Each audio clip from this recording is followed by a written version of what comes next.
15分鐘好快，我哋頭先講都唔吹止水15分鐘啦。我成日覺得你落唔落雨啊？我就唔係影相。你睇我啲髮型就知啦。Hello， 大家好。係 hello。今日咧再揾多次啊靚仔上嚟啦。係。啊唔係喎，第一次上嚟啫喎。不過我見咗都好多次。係。靚仔，你真名講唔講得㗎？真名唔好講啦。唔好講啦，講個假名嚟聽下。假名，我冇假名喎。你藝名嘅叫咩咧？好長個 HK。嗰個 Hong Kong Masquerade，即係其實嗰個意思就係化妝舞會。咁點解係化妝舞會？嗰陣時係記錄疫情。I see。我哋有3年時間被逼係700萬人一齊去參與一個化妝舞會，係又係喎。咁我係化妝舞會嘅攝影師。I see。咁呢個所以我哋就係香港化妝舞會。咁啊喺嗰段時間做咗拍人像嘅計劃，跟住完咗之後，我會覺得哇原來咁精彩嘅，咁不如繼續落去啦。咁但係用翻舊名。OK。喂，咁我嗱，我識佢一段日子啦。係。熟都叫少少啦，唔係太多。不如咁啦，你講下點解第一，你頭先講咗點解你改個名啦，同埋你嗰個 IG channel 大部分嘅時間，你會影啲乜嘢 focus 啲咩相，帶啲咩出嚟俾大家睇咧？其實原本就係記錄疫情啦，咁但係記錄疫情完咗之後，你會感覺到嗰個意義落去，但係疫情已經過咗啦，你就已經唔係化妝舞會，我唔再要求人戴口罩。冇錯。但係我感受到裏面出咗一個好似司馬遷史記裏面咧記載歷史咧，佢會有一部分係寫傳記嘅。嗯。佢唔係寫治亂興衰啊、大嘅戰爭啊，或者皇后將相啊，佢係寫世間社會上面各種嘅小人物啊，或者唔同嘅人物。明白。咁我就覺得我好似做緊呢樣嘢，所以我就定義自己係拍攝歷史。即係佢其實不停咁去同唔同嘅人接觸。係啦，即係透過直接。因為頭先講小人物啊嘛。係啦，我其實我遇到啊，咁我就去拍攝同埋訪問佢哋。嗯。同埋我用一個本來係街拍慣啦，咁我自己想用原本都係一個記錄啦，所以係 documentary 嘅角度去拍人像。明白。咁就係 environmental portrait，所以我係用廣角鏡拍人像，唔係人像鏡嘅。所以咧，你又揾到我啦個小人物啦。我唔係，你都係小人物，你係講笑啫，講笑啫。係。喂，咁啊，我想問下你 so far 到而家 statistically 你 interview 過幾多人？一見影過幾多人？訪問過幾多人？我覺得已經超過300㗎啦，但係出嘅咧，我諗都係200到啦。嗯。咁同埋好多滯後咯，即係變咗有啲唔好意思啊，即係會有少少拖咗一啲人物嘅。哦，即係仲有好多貨未出嘅。係啊。寫咗啦。因為始終都係未得人 po 嘅啫。咩啊？我成日覺得咧，我哋啲咪街拍友咧，就算咧你得閒去街拍，你都唔得閒執相啊嘛，一樣啫嘛。哇！咁你200-300個，咁你有冇個目標啊？即係話我做夠1000個就係我達標啦。咁樣其實咧目標咧就越做越多㗎。我一開頭成立嘅時候咧就諗200個嘅。我有個朋友幫我寫序咧，都會講咗200個。嗯。咁但係已經到300之後，我會覺得原來呢個係越多越有價值。咁同埋我又識得越多朋友，同埋我根本上係中意影相嘅。係。所以我將個目標定，即係我覺得我有個諗法就係我想做一啲有價值嘅嘢出嚟。嗯。個價值能夠增加價值嘅我就做，咁所以個量依家變咗可能係500至1000嘅，可能到我死為止咁樣。嗱，最好就無限啦！你問我係啦，你又冇目標嘅，一路係咁做到自己又好攰啦，出唔到街啦，先唔好做啊！係啊，知唔知啊？因為你唔做咧，我冇嘢睇啊嘛。唔係，大把人做得好好啦，我即係參與。你做嗰啲咧，我一世都做唔到啊！你攝影嗰陣我都還可以，但係你話你同人傾完偈、訪問完，翻去要寫翻一個 article 或者寫翻一篇文章出嚟咧，真係有好多心機嘅喎。其實嗰啲文章咧，好大程度上係嗰個訪問嗰度完成。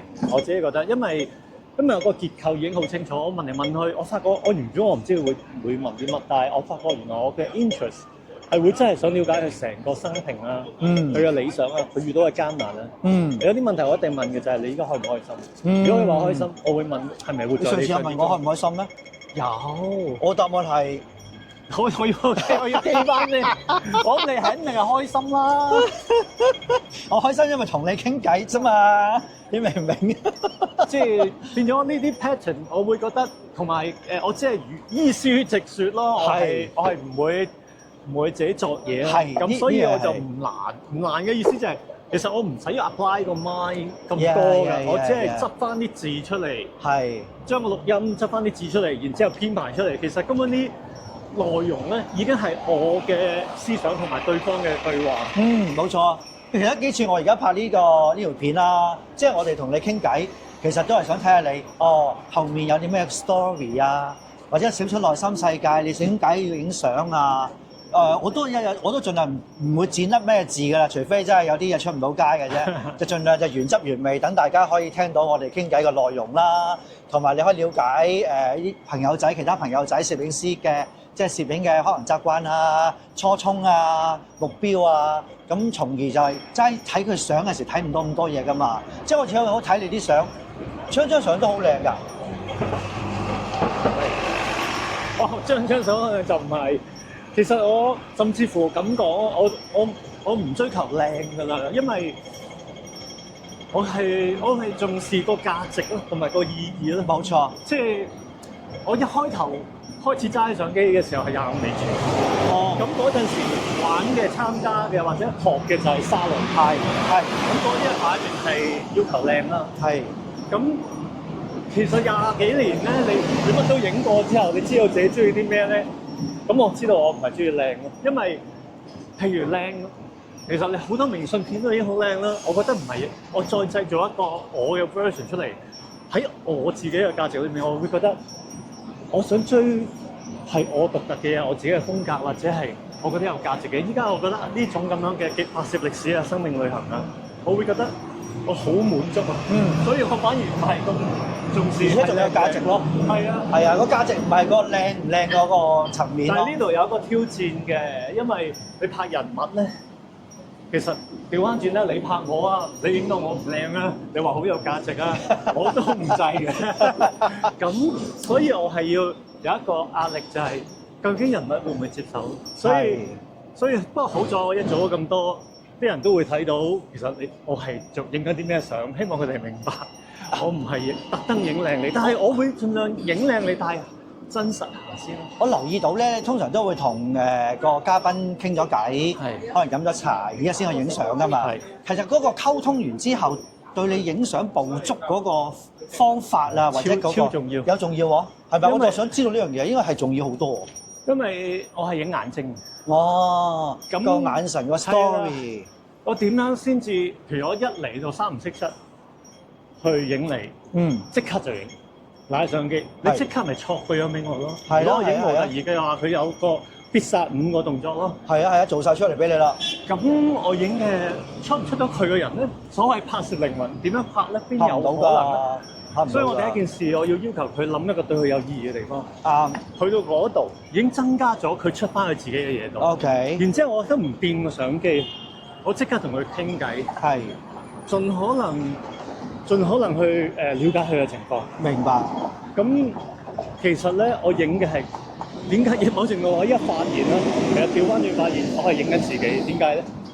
我影嘅係每一個人物點樣去 react to 我同佢嘅相處。係喎。因為我係點樣嘅人，就會影到一批點樣嘅人。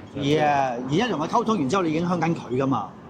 佢就會俾翻一個 face 你㗎啦嘛。同埋其實呢個秘訣可能我未講過，但係呢個係我成日都會好似我唔知你有冇同你影嘅時候，你都經歷過，就係我當你講完咗你嘅嘢之後，我已經知道個故事裡面最觸動人嘅地方係乜嘢。係啊。咁我就會喺影嘅時候唔係叫你個頭耷低啲，隻眼望嗰度，跟住挺起胸膛，唔係呢啲事，而係你望住個鏡頭。同翻你第一次嘗試，如果係舞者，第一次接觸舞蹈嘅時候，你望住佢，你望個鏡頭，同佢講你自己依家係點樣，唔使話俾我聽，你用眼睛望佢，又或者因為你係舞者啊嘛，你用眼睛同埋做一個固定嘅動作，去同佢講嘢。哇！呢啲 instruction 係基於之前嗰1個鐘頭、2個鐘頭去討論，冇錯啊，最觸動佢同埋觸動我嘅然之後我將個故事講翻出嚟，然之後叫佢望翻入去，去講翻嗰個故事，叫佢講嘢。冇錯。呢啲眼睛咧，已經唔係究竟個背景個構圖啊，咩黃金分割啊，唔係啊，完全唔係呢樣嘢，我要完全唔係影呢樣嘢。係啊，即係我可能會順便做埋，但係呢啲係次要嘅嘢咯。所以頭先我講話你啲相好靚，其實我覺得你影嗰個被影者個神韻咧，你係捉到啊，即係我睇得到有啲嘢喺度。我要捉嘅咧，對我嚟講咧，因為又係歸結咗真實嗰樣嘢。我要捉嘅就係我將所有可能性交俾咗佢，盡量喺嗰個佢舒服嘅地方，去揀有意義嘅地方，着佢嘅衫，做佢自己嘅，講佢自己講嘅嘢。我甚至乎嗰啲姿勢嗰啲完全唔會講嘅。我睇佢交啲咩俾我，然之後我對自己作為一個攝影師嘅責任就係將自己當下嘅感受拍咗喺張相裏面。OK，如果我出得翻嚟。呢一個就係我嘅你嘅作品咯。我當我自己真係好滿足我嘅要求，係咪好滿足啊？係咪？係啊，好滿足㗎。但係咪一定要好靚、好有型、好挫咧？呢啲唔係我要嘅嘢。我哋都唔係講技術上嘅問題咯，係咪先？唔係講呢樣嘢，就算曝光錯晒，但係佢出到嚟咧就得啦。我反而覺得收貨啦。呢個先係我要嘅嘢。係啦，冇錯啦。咁我又講喺相咧，你啲作品我見全部都黑白，有啲乜嘢原因係影黑白，或者淨係影黑白咧？都原因其實嗱，我有觀眾我講多次啊，佢啲相機唔係黑白相機，唔係 monochrome 嚟㗎，佢啲蝦數嚟㗎，係彩色㗎。好啦，點解影黑白咧？個原因係即係我頭先講25年前我去開始學影相，係咁我就唔識影，咁我就走去跟老師。咁啊跟咗個沙龍嘅老師係學黑房技巧嘅。係。咁佢第一句就問我想學乜嘢？係。佢原本諗住跟得我，梗係打龍啦，攞世界冠軍嗰啲咁嘅嘢啦。我話我想由基本學起。係。跟住佢話 OK，如果你要呢樣嘢，我同你講你要由黑白學起。哦。咁我就由黑白學起，但係我冇畢業喎。係。因為其實咧點講咧，一個 medium 你揀咗之後，如果你滿足咗，你係唔需要轉嘅。其實係啊係啊係啊！如果你係一個素描嘅畫家，你滿足啲素描，係咯，其實你可以細嘅。點解要抽水彩啫？係咪先？但係如果你唔滿足，你咪轉咯。呢個係自由嘅。啱。但係我滿足咗黑白之後咧，我唔係話冇試彩色，我都間唔中會影彩色，或者有陣時好值得彩色嚟講。但係我個心我發覺，我已經發展咗一個係黑白嘅。咁我就繼續做自己個。所以我唔係特登要扮有型或者片都黑白，我都由頭到尾都係影黑白相，影黑白菲林。喺黑房同自己殺黑白相，我慣咗。咁所以就黑白。同埋呢一度亦都有一個可以講就係，如果我係由即係古代黑房落嚟，如果古代黑房咧 end product 咧，可能係花嘅時間係仲多過去影嘅時間。係啊，喺黑房，即係唔係俾你撳個 Photoshop 咁樣。係啊係啊，啱啊。咁所以其實我依家出嘅相咧，係一個類似係 catalog 嘅。咁如果我要做一個 end product，我根本冇咁嘅時間。冇錯。咁但係我會覺得做咗個 catalog 都已經好有意思。係。第時冇用就冇用咯，冇辦法。如果第時有用，我就係用呢個 catalog 嚟去選相。所以呢個就係我做嘅。所以你仍然都係 focus 係黑白、黑白、黑白。係啊。無論你買咗咩相機，你最後都係轉翻去黑白。呢個係自然嘅。咁我想問你一個問題啦，你影嘅 end product 咪為咩？你而家影嘅相係黑白㗎。係。但係你影嘅時候，你係用彩色模型啊？係。定係黑白模型啊？其實除非我買。即係定係事後先轉 mono 咧？其實我一開頭咧係用Q2 mono 嘅。哦，最初頭嗰疫情期間係 Q2 mono，淨係一部相機一個部相機可以搞掂啦。我睇咁所以 depend on 部機啦。咁後期我中意 Leica 907X。係。